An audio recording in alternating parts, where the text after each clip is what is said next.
para agradecer a Ti, Senhor, pelas bênçãos que o Senhor tem derramado nas nossas vidas.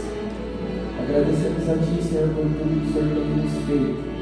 E queremos pedir, Senhor, que continue nos abençoando, para que a Tua palavra possa ser propagada neste mundo, Senhor. Continua abençoando os nossos queridos amigos, irmãos, doadores que fazem parte dessa jornada. Que o Senhor continue nos abençoando neste dia e neste culto. É isso que pedimos em nome de Jesus. Amém.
Oremos.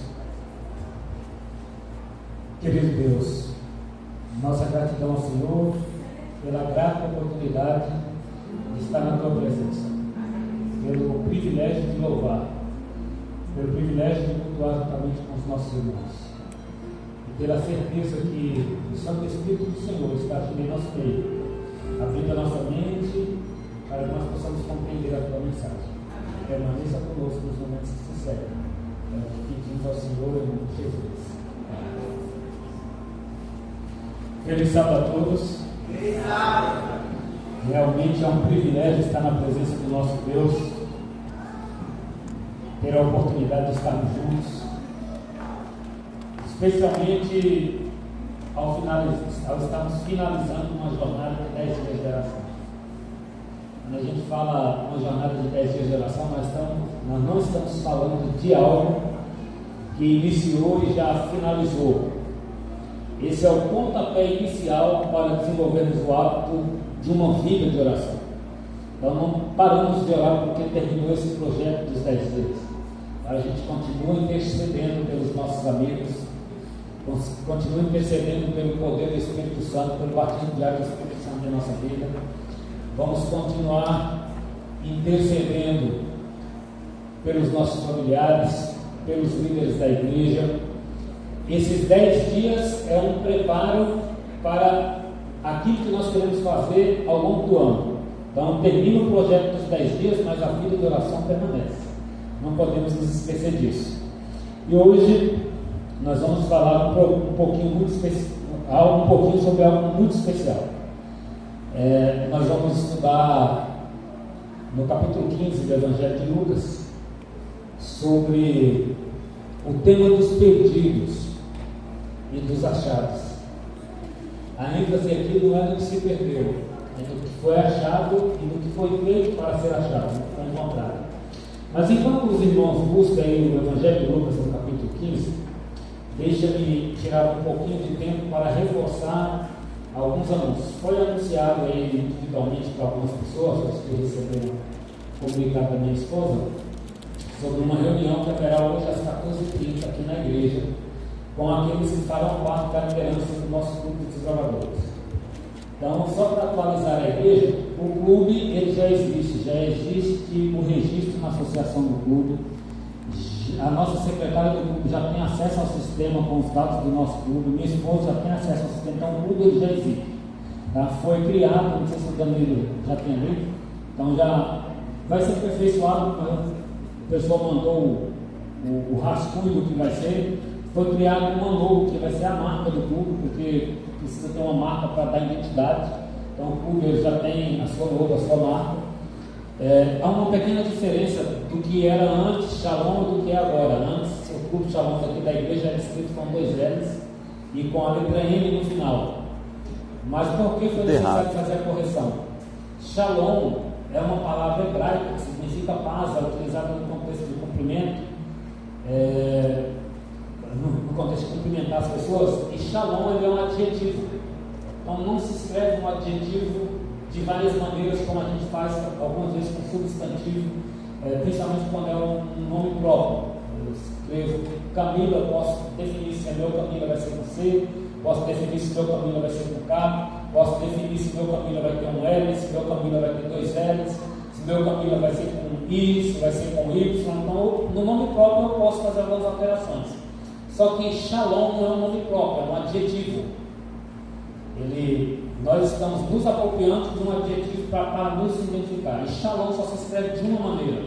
Então, qualquer jeito que eu escrever Shalom, que não for dessa forma, está errado. Porque significa paz. Eu não posso escrever paz com 2E, paz com 2P, paz com 2A ou 3A. Paz se escreve de uma única maneira. Tá? Então, por isso que teve esse ajuste do nome.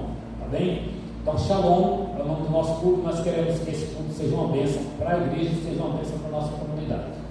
Então, algumas pessoas já foram contactadas. Às 14h30 teremos uma reunião aqui na igreja para definir que função cada pessoa vai ocupar na liderança desse culto. Porque na semana que vem nós já temos o nosso retiro e ao retornarmos do retiro nós vamos iniciar as nossas atividades.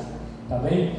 Você que não recebeu o comunicado da minha esposa, que não contactou ela ainda, que não disse que quer fazer parte da liderança do clube, que quer apoiar de alguma maneira, mas tem interesse, vem às 14h30 para participar da reunião com a gente, tá bem? Nós já tomamos posse de algumas coisas do clube, nós já estamos ali com alguns objetos para restaurar os troféus que o clube Shalom alcançou desde a sua fundação. nós estamos num processo de restauração, porque nós vamos fazer um programa de lançamento das atividades aqui na igreja, e nós vamos expor o que o clube tem. E o clube, ali está o uniforme do clube. O uniforme do clube Shalom foi desenhado para ser simples, atrativo, imponente e para dar um senso de pertencimento. A parte de trás tem uma frase, ali é a parte da frente, ali é a parte de trás, né? Então na frente tem a logo, na parte de trás, em cima está a logo, e a parte de trás está o nome Eu Sou. Vai dar senso de pertencimento ao clube. Então esse clube, deixa eu dizer uma coisa aqui para os irmãos. Eu acredito fielmente, se quiser tirar a imagem, já pode tirar. Eu acredito fielmente que Deus ele tem planos estabelecidos para o avanço da sua obra.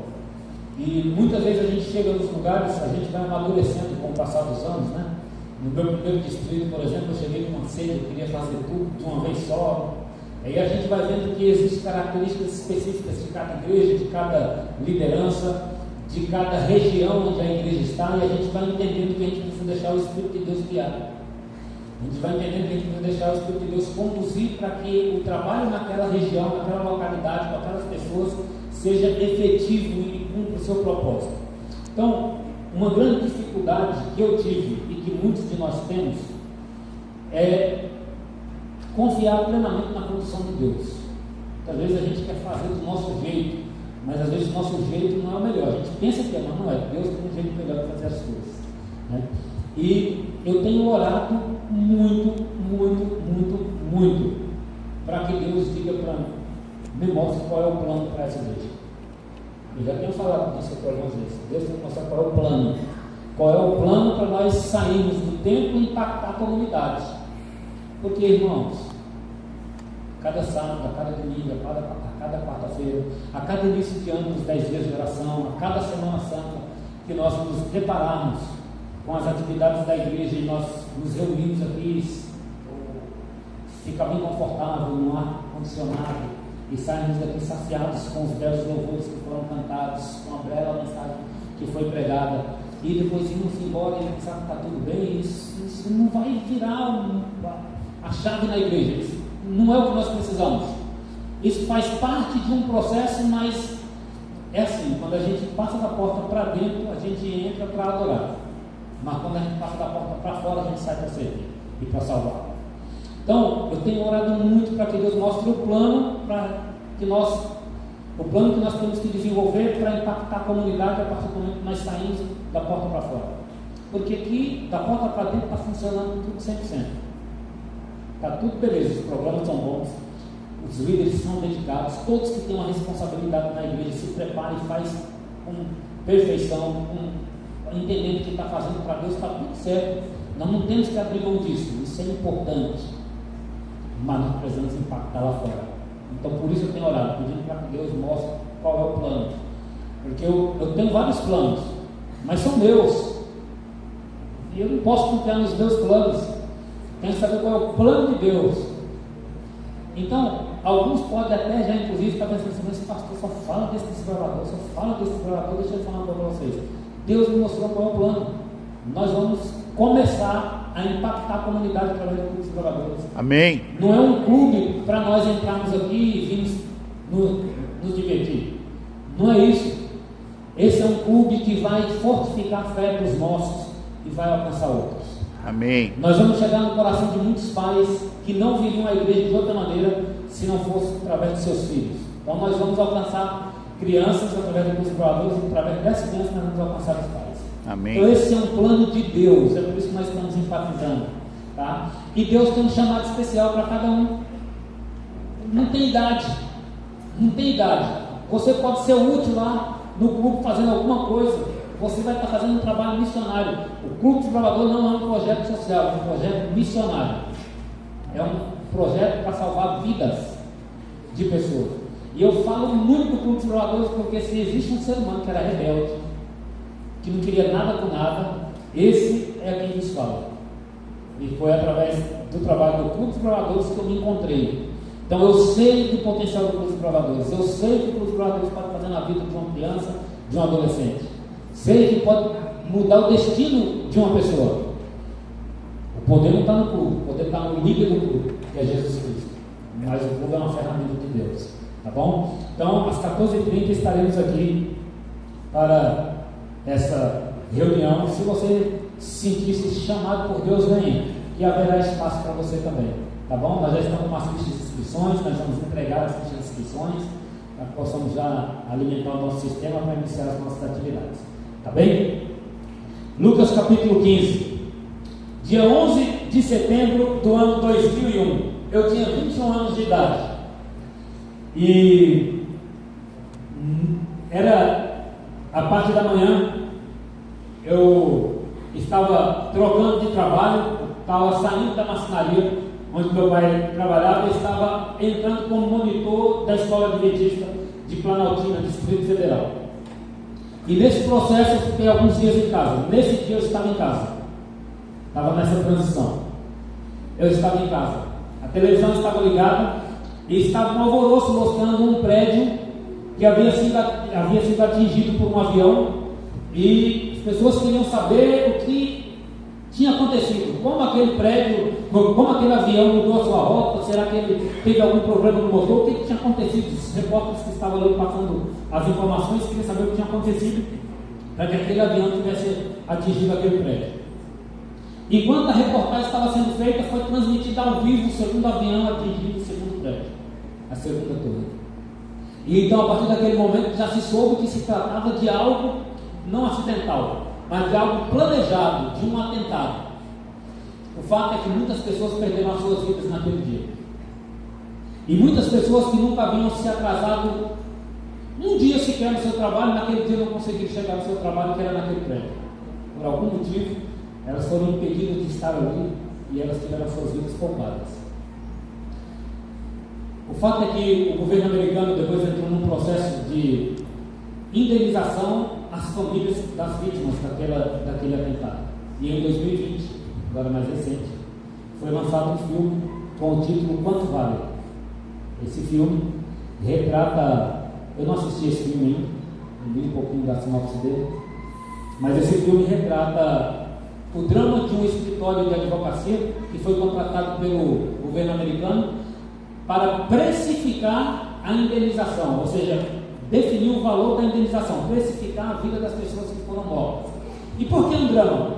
Porque como explicar que o executivo, como CEO de uma grande empresa que morreu naquele dia, tem que receber uma indenização maior do que o bombeiro que estava ali já trabalhando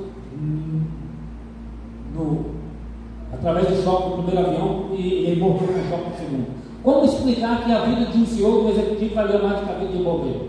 Ou como explicar que o valor da indenização daquele que lavava prato é menor do que a do bombeiro? Então, isso é muito difícil, foi um drama vivido por aquele escritório de advocacia, porque o preço não pode ser estipulado mediante a função que uma determinada pessoa ocupava, mas na verdade o valor é diferente de preço, e ele não podia ser tratado em termos de preço, deveria ser tratado em termos de valores, e esses valores são definidos a partir das experiências vividas nos relacionamentos das pessoas.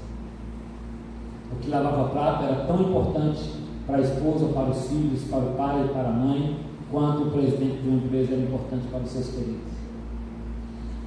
Bem, essa realidade é uma realidade que já foi vivida em algum momento da história do povo de Deus. O povo de Deus, em algum momento da história da humanidade, podemos inclusive fazer um recorte de um momento muito específico, que foi durante o período que Cristo viveu. Ali os líderes da igreja naquele momento, os líderes religiosos, eles davam valores maiores para algumas pessoas em detrimento de outras. Então eles entendiam que algumas pessoas, elas eram importantes e eram merecedoras da salvação, e outras pessoas não eram merecedoras da salvação e que deveriam ser deixadas à perdição.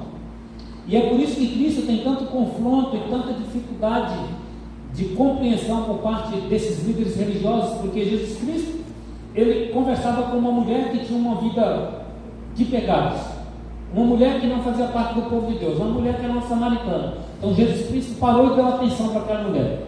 Esse mesmo Jesus entrou na casa de um ladrão, cobrador de impostos, e esses líderes religiosos diziam: como pode ele dizer que é mestre e está se misturando com essas pessoas? esses líderes pensavam que aquelas pessoas estavam perdidas e que não deveria ser dado nenhum tipo de atenção para essas pessoas. Mas Cristo veio para romper esse paradigma. Cristo veio para mostrar que diante de Deus, todas as pessoas podem não ter o mesmo preço. Diante dos olhos humanos, as pessoas podem não ter o mesmo preço, mas diante de Deus todas têm o mesmo valor. Todas têm o mesmo valor. E Cristo então conta algumas parábolas para mostrar a importância. Só que essas parábolas são apresentadas no contexto de perdidos, de pessoas que se perderam. E como aqueles que eram responsáveis se mobilizaram, se moveram para que fossem então encontrados. Olha só, capítulo 15 de Lucas, eu não vou ler as parábolas, mas a primeira parábola é a parábola da ovelha perdida. Conta a história de um fazendeiro que tinha 100 ovelhas e uma se perdeu. Então, o que é uma ovelha que se perde diante de 99 que eu ainda tenho? Pode parecer que está tudo bem, eu ainda tenho 99. Só que para aquele fazendeiro, que na parábola é um símbolo de Deus, aquela ovelha que se perdeu, ela tem um valor estimado. Então ele deixa as 99 em segurança e vai numa busca desesperada e constante até encontrar aquela ovelha que se perdeu. Essa ovelha na parábola, ela simboliza pessoas que estiveram no rebanho, pessoas que compartilharam da nossa fé, que foram batizadas na igreja. Elas é uma representação, um simbolismo de pessoas que estiveram conosco, mas em algum momento da vida ela se perdeu. Talvez ela foi atraída pelas luzes do mundo, porque o ser humano, ele é um ser humano, ele tem fraquezas, debilidades. Então em algum momento essa pessoa se perdeu. Mas ao contar essa parábola, Jesus vai na contramão dos líderes religiosos, porque para os líderes religiosos eles não, se perdeu, abandonou, se corrompeu, está perdido, deixa para lá. Mas Jesus disse que não, que para Deus continua tendo o mesmo valor, e é por isso que ele agora emprega tempo e esforço para encontrar essa ovelha perdida, e ele vai em busca dessa ovelha perdida. Mas na parábola, no capítulo 15, Jesus conta uma segunda parábola, a parábola da dracma perdida. Dracma é uma moeda. Observe que na primeira parábola, a parábola da ovelha perdida, a ovelha, ela sai do rebanho, ela se separa das outras 99 ovelhas, ela está fora do relacionamento com as 99 ovelhas. Agora na parábola da moeda perdida, a dona da moeda, que é uma representação, um símbolo de Deus, ela começa a procurar a moeda na sua própria casa. Essa parábola nos diz que dentro da igreja tem pessoas que nunca se afastaram do rebanho. Dentro da igreja tem pessoas que não é representada pelaquela ovelha que se perdeu, mas que está perdida dentro da igreja,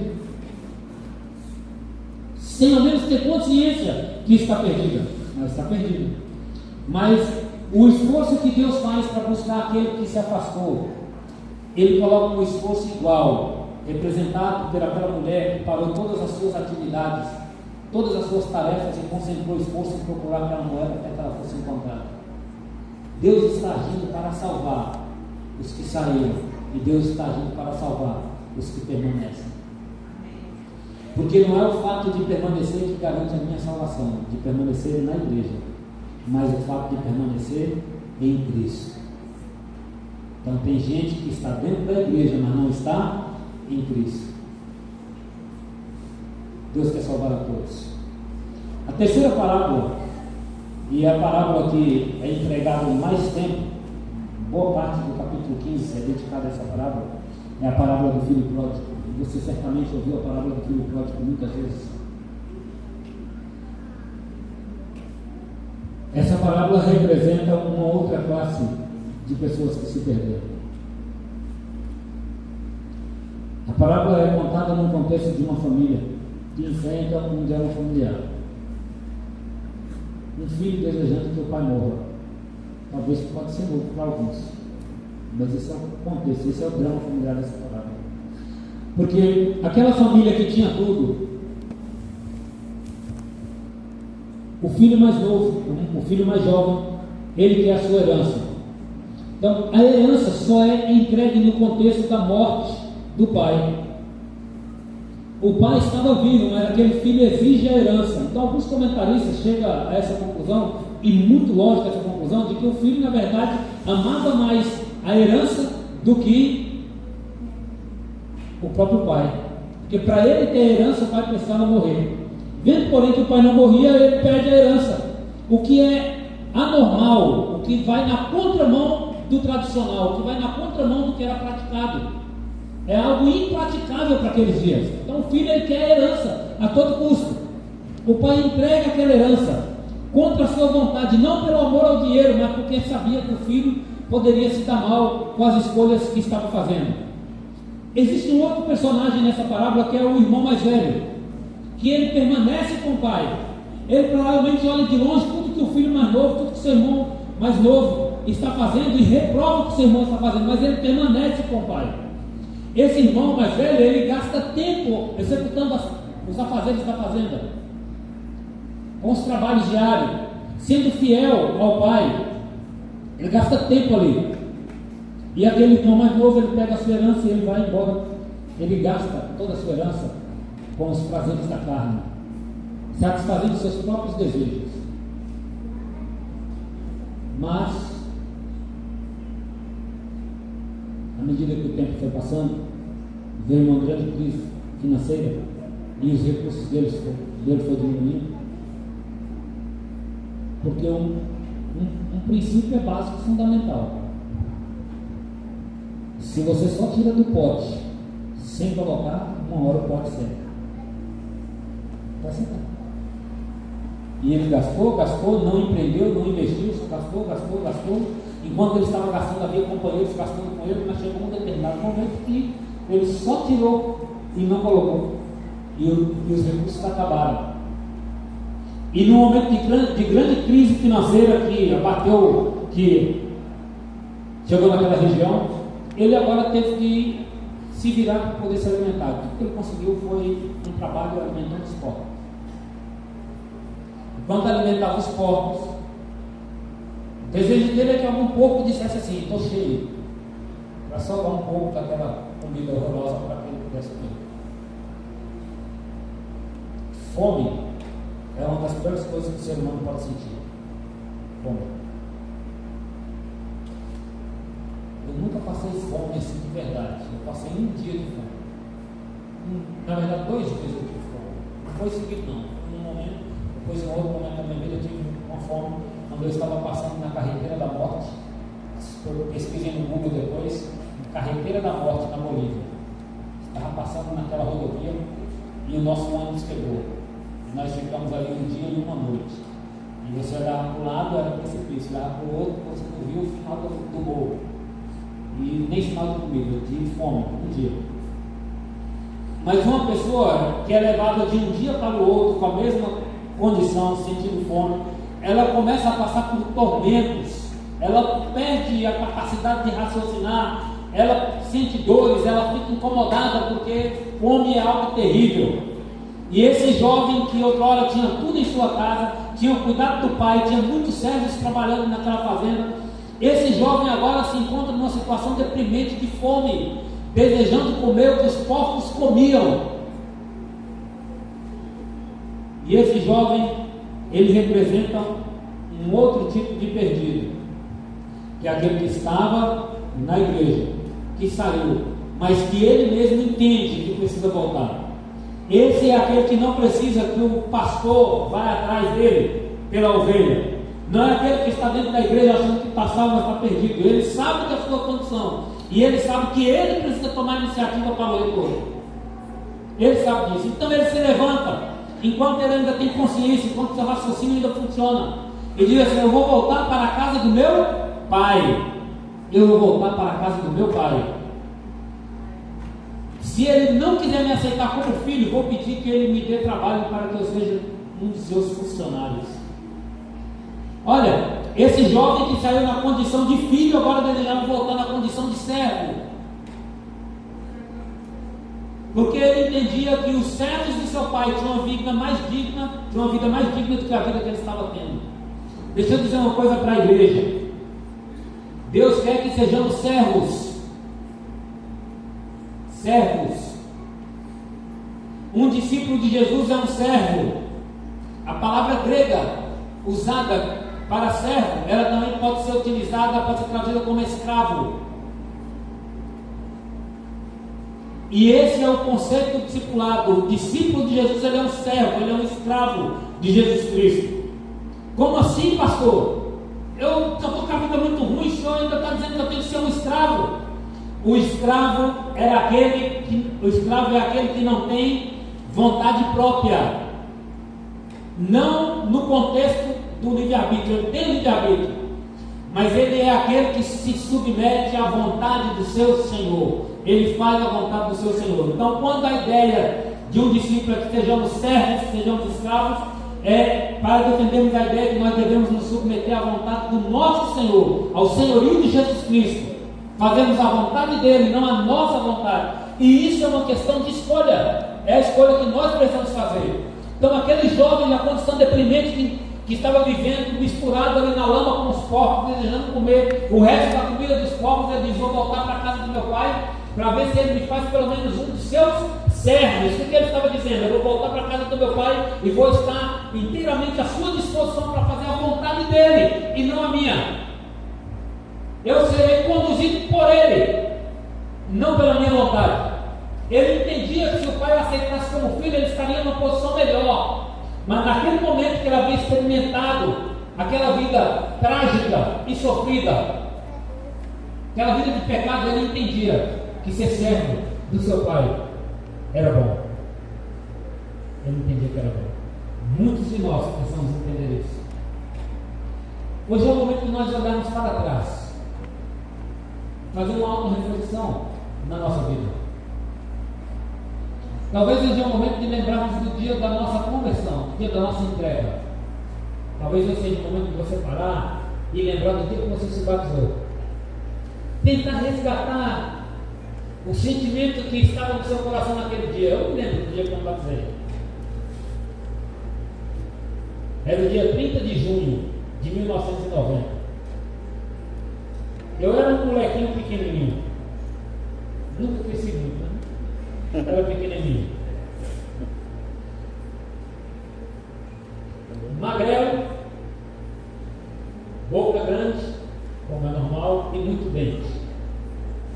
Meus dentes sempre foram muito grandes. E eu estava ali naquela igreja, com frio, mês de junho em São Paulo, frio, e me disseram: a água está quentinha, foi aquecida. Quando eu entrei naquela água, descobri que crente também mente. Não devia, mas mente. Naquele dia eu menti para mim sobre a temperatura da água. Estava muito fria. Mas eu me lembro o sentimento que eu estava, de contrição, de entrega. Um menino de 10 anos se entregando a Cristo através do batismo, pensando: hoje é o dia mais importante da minha vida. E o coração acelerado. E quando o pastor levantou a mão para pronunciar a bênção, a declaração, e eu estava ali para ser imerso naquela água, eu pensei: tudo agora vai ser diferente na minha vida. E eu saí dali com o intuito de nunca mais pecar, mas eu descobri que isso não dava certo. Naquele mesmo dia eu descobri que eu fracassei no meu plano. Mas é um momento que nós olhamos para o dia do nosso batismo e tentamos resgatar o sentimento que nós tivemos. Sabe por quê? Porque nós, ao fazermos uma retrospectiva da nossa jornada cristã, talvez nós vamos ver que algumas coisas que nós abrimos mão quando abraçamos a mensagem, quando abraçamos a Jesus Cristo lá atrás, no passado, que naquela época nós entendemos que não eram coisas boas para nós e que ia atrapalhar a nossa caminhada com Cristo. Talvez nós vamos ver que nós estamos trazendo de volta para a nossa vida. Talvez hajam coisas que nós abrimos mão no passado que hoje são constantes, faz parte do nosso cotidiano. E esse é o momento de analisarmos se essas coisas não estão nos tornando a moeda perdida. Perdidos dentro da igreja. Quais eram as nossas prioridades?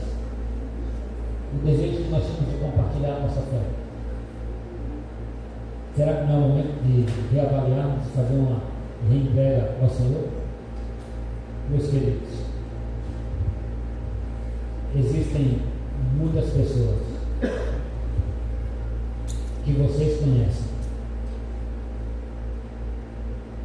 que deveriam estar nesses bancos vazios,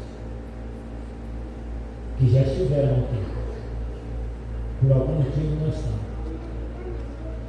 Essas pessoas precisam ser alvo das nossas intercessões, alvo dos nossos esforços missionários.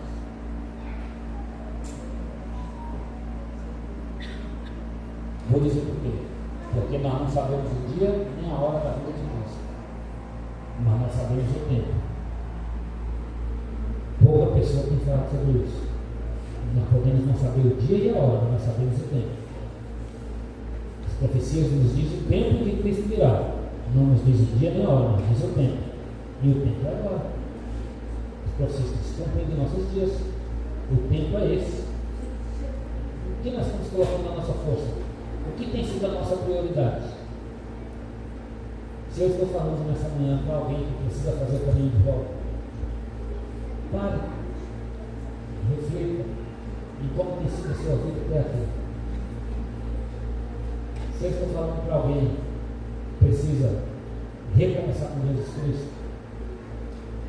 talvez seja a hora de você sozinho ali onde você está, através da sua mente, se conectar com Deus, fazendo entrega a Ele.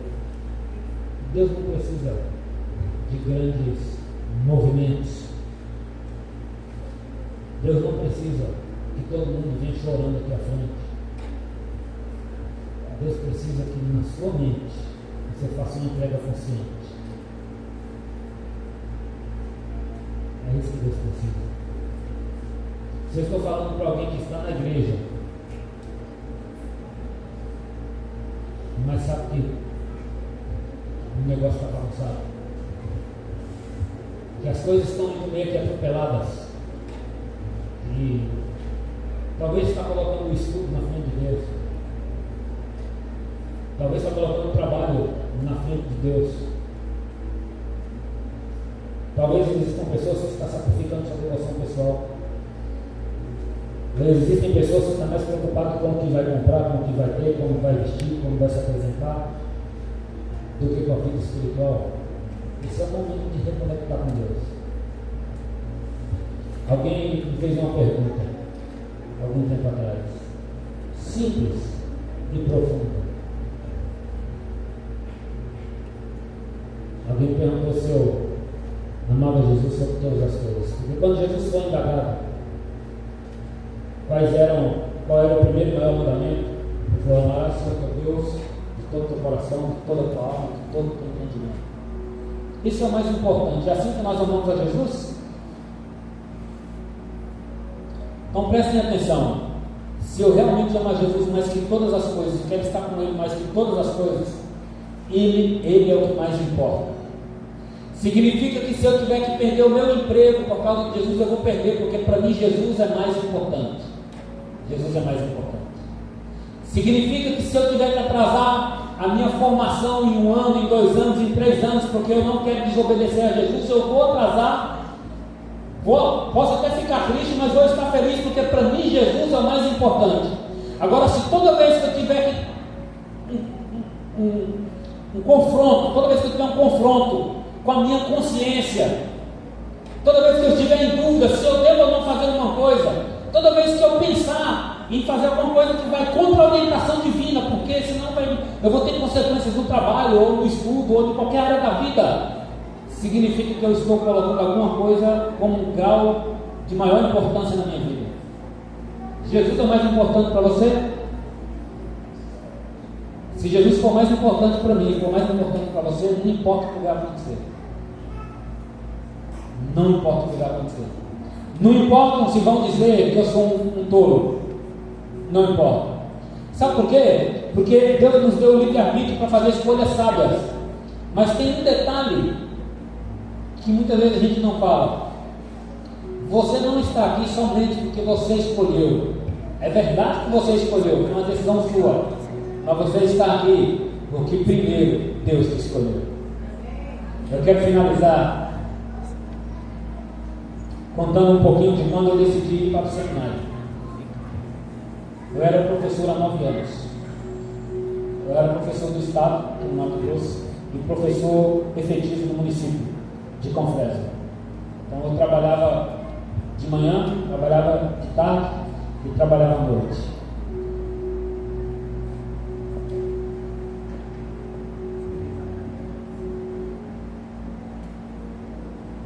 E já tinha construído minha casa, estava tudo indo muito bem. E um dia eu pedi a exoneração da função. Foi assim, decidi pedir a exoneração da função. E aí nós tivemos que enfrentar os amigos, os colegas de trabalho, algumas pessoas da própria família que diziam: isso é loucura. Teve um irmão que me disse assim: isso é loucura, você sabe quanto ganha um pastor? Isso é loucura, desiste disso. Volta lá na Secretaria de Educação que eles vão cancelar o documento que você levou pedindo exoneração, você pode continuar. Isso é loucura.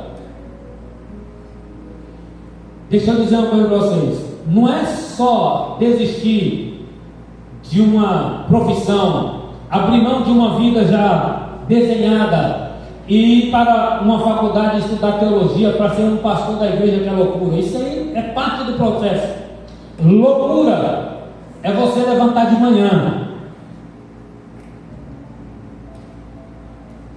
no mundo corrido, com a correria do dia a dia, onde você perde um tempão no trânsito, e saber que você precisa estar na presença de Deus antes de sair da sua casa.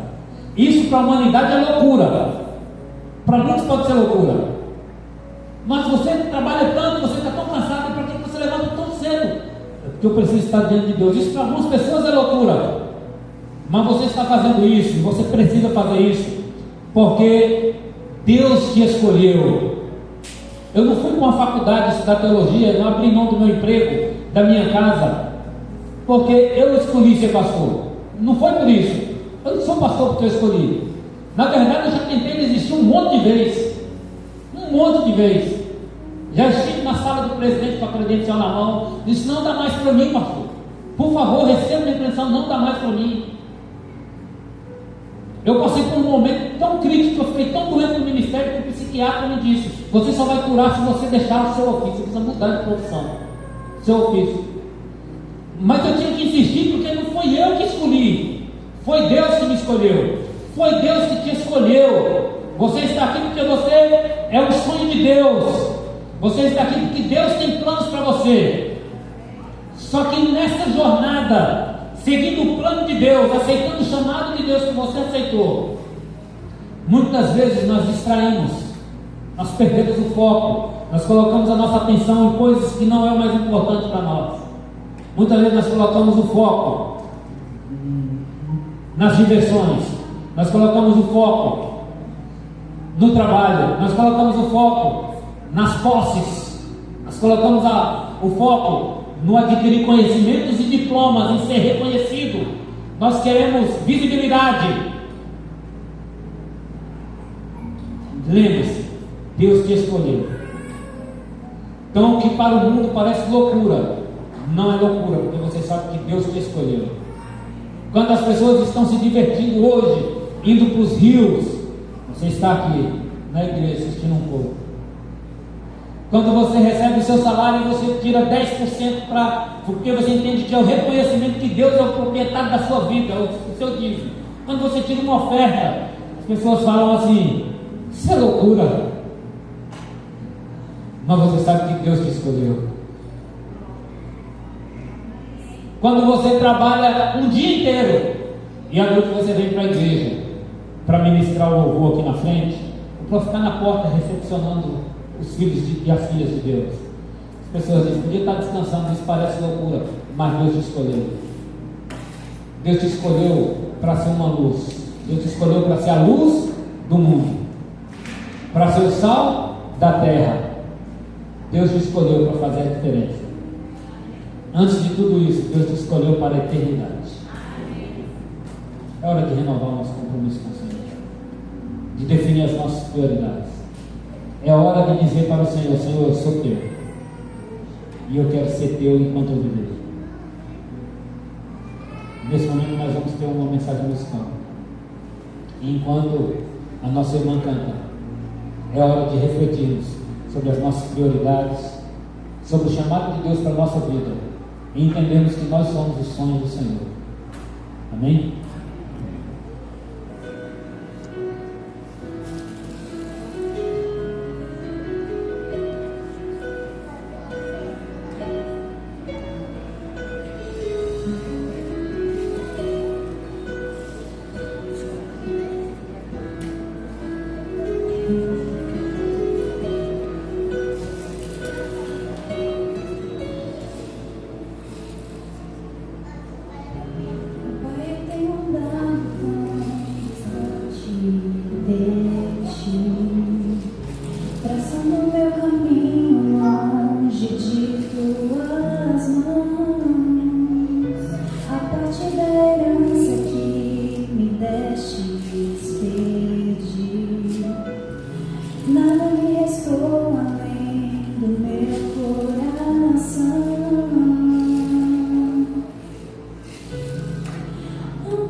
Agora sei pra onde ir.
Amável Deus, nós agradecemos porque o Senhor nos escolheu. O Senhor nos trouxe para o Evangelho. E agora nós queremos permanecer no caminho do Senhor. E é a tua graça que nos alcança a cada dia, a cada momento, a cada oportunidade. Para que possamos corrigir a rota, possamos fixar os nossos olhos no nosso Salvador Jesus Cristo. Senhor, que possamos, diante de uma reflexão, de uma decisão interior de cada um, nos conectar com o teu trono de graça e permanecer nos teus caminhos até o dia em que Jesus voltar. E é em nome dele que nós oramos. Amém. Deus abençoe ricamente cada adorador que tirou o tempo para estar na presença do Senhor.